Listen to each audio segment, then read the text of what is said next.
Praise God, thank you Jesus. एक दर बंदी दूजा खोल देगा रब, सुट दे तू डोरियां रब उत्ते सब, ओ ते गवाची होई पेड़ लेंदा लब। Praise God, thank you Jesus. सुट दे तू डोरियां रब उत्ते सब। खुदावन तेरी तारीफ करते हैं प्रभु। ਅੱਜ ਦਿਸ ਮਾਰਨਿੰਗ ਲਈ ਪ੍ਰਭੂ ਤੁਹਾਡਾ ਸ਼ੁਕਰਗੁਜ਼ਾਰ ਹੈ ਪ੍ਰਭੂ। ਇਹ ਚੰਗੀ ਸਵੇਰ ਲਈ ਤੁਹਾਡੀ ਤਾਰੀਫ ਕਰਦੇ ਮੇਰੇ ਪਰਮੇਸ਼ਰ। Thank you very much. ये वॉइस खुदा बाप जिन कानों तक जाए प्रभु, उनके हृदय सींच जाए प्रभु और बरकत पाए प्रभु। हर वो बंधन, हर वो शराब टूटे प्रभु। तेरी महिमा एक एक जीवन के अंदर जाहिर हो प्रभु। Thank you Jesus, hallelujah.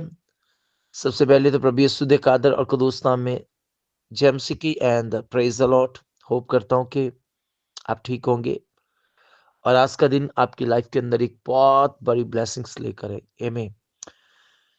आज जब मैं बाइबल रीड कर रहा था तो मेरे पास था लुक्का की अंजील 14 अध्याय वर्स नंबर 16 से मैंने रीड करना शुरू किया। जब मैं बाइबल को रीड कर रहा था तो बाइबल के अंदर एक बहुत प्यारी बात थी कि एक व्यक्ति ने एक बहुत बड़ी दावत दी और दावत देने के बाद कलाम में लिखा गया कि उसने खाना बनाया और अपने नौकरों को कहा कि जाओ जाकर उनको खाने के लिए बुला कर लाओ। और नौकर सबसे पहले तो बाइबल के अंदर लिखा गया कि एक घर में गया, एक विश्वासी घर के अंदर गया। तो उस विश्वासी घर के अंदर बुलाया और बुलाने के बाद उससे कहा कि देखो आपके लिए खाना तैयार है तो आपको आना है। तो देन उस फैमिली मेंबर्स ने कहा कि हमने खेत ली हुई है और खेत में अनाज उगाया हुआ है और इस प्रकार से हम उस दावत पे नहीं आ सकते क्योंकि हमें खेत की देख रेख करनी है। दूसरे के पास गया तो दूसरे वाले ने कहा कि मैंने बलद की जोड़ी ली हुई है और मैंने उनको चारा भी खिलाना, उसकी देख रेख करनी है, सब चीजें उसकी करनी है, तो मैं नहीं आ सकता, फिर कभी मौका मिलेगा तो मैं आऊंगा। तीसरे के पास गया तो उसने भी कहा कि मेरी नई नई शादी हुई है तो अ, अभी तो मैं शादी में मसरूफ हूं, तो फिर कभी टाइम मिलेगा तो मैं आऊंगा।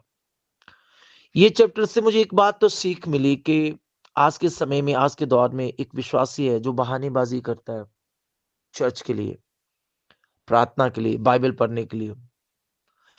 प्रिय लोगों, में एक चीज आपको कहना चाहता हूं कि ईमानदार हम बहानेबाजी से नहीं बनते। विश्वासी हम, ये नहीं है कि हमने तौबा कर ली, बपतिस्मा ले लिया तो इससे विश्वासी बन गए। विश्वासी का सबसे मेन किरदार होता है चर्च को अटेंड करना, बाइबल पढ़ना और संगति में बने रहना। कलाम में लिखा गया कि जब हम प्रेरितों की कलीसिया के अंदर देखते हैं तो प्रेरितों की कलीसिया के अंदर सबसे मेन जो बात थी वो संगति थी, प्रार्थना थी और एक यूनिटी थी और एकता थी उनके अंदर। और आज एक विश्वासी क्या करता है, चर्च जब आ जाता है, संडे आ जाता है, तो उसके बीच बहानेबाजी करता है, मुझे मेरे खेत में काम है, मुझे मेरी ये चीज में काम है, तो उसकी वजह से वो चर्च नहीं आता। आज अगर हम बात करते हैं तो एक व्यक्ति जबकि वो घर के घरेलू कामों को लेकर चर्च के लिए बहानेबाजी करता है तो वो चर्च नहीं आता। एक व्यक्ति अपनी शादीशुदा जिंदगी को लेकर, अपने बच्चों को लेकर बहानेबाजी करता है तो वो चर्च नहीं आता। केवल बात चर्च की नहीं है, वो प्रेयर के लिए भी बहानेबाजी करता है। हर चीज के लिए बहानेबाजी करते हैं हम लोग, और जिसकी वजह से कलाम में लिखा गया कि जब उस नौकर ने आकर अपने मालिक को कहा कि मालिक उन्होंने ऐसा कहा, ऐसा रिस्पॉन्स दिया उन्होंने, तो मालिक ने कहा कि तू जा बाजार में जाकर लूले लंगरों को ले आ। मेरे अजीज लोगों, आज हमें जीसस ने जो मौका दिया है, हम जीसस से जो भागते हैं, खुदा से जो भागते हैं, प्रार्थना से भागते हैं, बाइबल पढ़ने से भागते हैं, वचन सीखने से भागते हैं, अपने पासवान की टीचिंग से भागते हैं, जब हम शिक्षा से भागते हैं, तो हमारे लिए सबसे बड़ी खतरनाक ये बात होती है कि हम जो है जो उस लेवल को, जो उस पोजीशन को, जो हमारा इतवार को हमारे पास्टर ने जो हमारे लिए खाना बनाया था, खाना वो नहीं होता, खाना वचन होता है प्रभु का, जो परमेश्वर का कलाम होता है, उससे भी हम दूर भागते हैं। सो इसलिए मैं आपको सबको अनुवेदन करना चाहता हूँ कि दुनिया के कामों से बाहर निकले, दुनिया के कामों को ज्यादा इम्पोर्टेंट ना दें, प्रार्थना में समय स्पेंड करें, संगति में समय स्पेंड करें और दुआ में, संगति में बने आप। और जिस प्रकार से खुदा ने आपके लिए जो मेज़ तैयार किया होता है, जो मेज़ आपके लिए सजाया होता है, जो मेज़ के ऊपर आपके लिए सब चीज़ों को बनाया होता है, आप उससे भागते हैं, उनसे इनकार करते हैं। तो चर्च, मैं आपको एक ही विनती करना चाहता हूँ कि आप संगति से मत भागें। आप जब संडे आता है तो जश्न मनाएँ, खुशी मनाएँ। और खुशी के साथ भवन के अंदर जाएँ, परमेश्वर की आराधना करें। और जभी भी आपको घर में आपकी फैमिली के साथ खुदा के लोगों एक टाइम फिक्स करें कि ये टाइम के अंदर मैंने प्रार्थना करनी है अपनी फैमिली के साथ बैठकर। ये टाइम के साथ बैठकर मैंने दुआ करनी, वचन शेयर करने, डिस्कस करने हैं।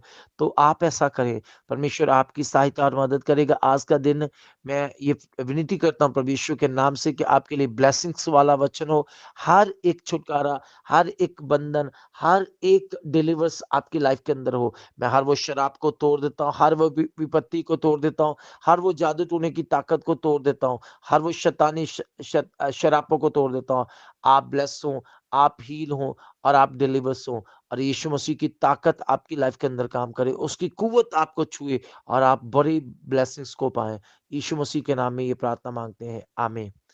आपको बहानेबाजी छोड़कर संगति पे ध्यान देना पड़ेगा, बाइबल पे ध्यान देना पड़ेगा, वचन पे। God bless you.